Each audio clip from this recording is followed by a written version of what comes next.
मैत्रीपूर्ण लढत आणि मुख्यमंत्री पदाच्या मागणीवरून अजित पवार यांनी आता स्पष्टीकरण दिलंय।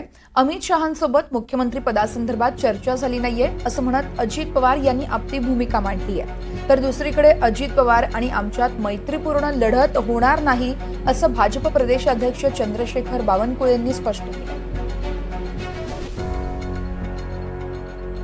मध्ये किमान 50 ठिकाणी मैत्रीपूर्ण लढती होऊ शकतात अशी काय म्हणजे असं काही नाही। सगळं थपाय असं काही होणार नाही। त्याच्यामध्ये सगळेजण बसून व्यवस्थितपणे 288 जागा या महायुतीमध्ये कुठल्या कुठल्या घटक पक्षाला द्यायच्या हे त्या ठिकाणी ठरेल। त्याच्यातलं बरंचसं ठरलेलं आहे, अजून थोडंसं काही राहिलेलं आहे, ते थोड्या दिवसात आपल्याला समजेल। ज्यावेळेस आमचं फायनल ठरेल ना त्यावेळेस मग तुम्हाला सांगेन कोणाची 1000% बातमी खोटी आहे।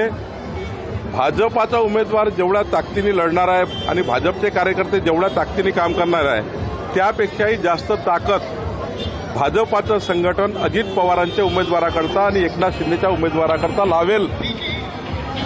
मी तुम्हाला दाव्याने सांगतो, एक कार्यकर्ता भाजपचा, आता काही लोक जे सोडून गेले त्याच्याबद्दल मी सांगू शकणार नाही, पण भाजपाचा ओरिजिनल कार्यकर्ता किंवा आमचं ओरिजिनल जे मत आहे त्यांचा आमचा संपर्क आहे, त्यांना मात्र आम्ही विनंती करू की महायुती म्हणजे मोदीजींच्या सरकारला पुढे नेणं आहे आणि त्यामुळे मला असं वाटतं गरीब माणसाच्या कल्याणाकरता तुम्ही महायुतीला मत द्या।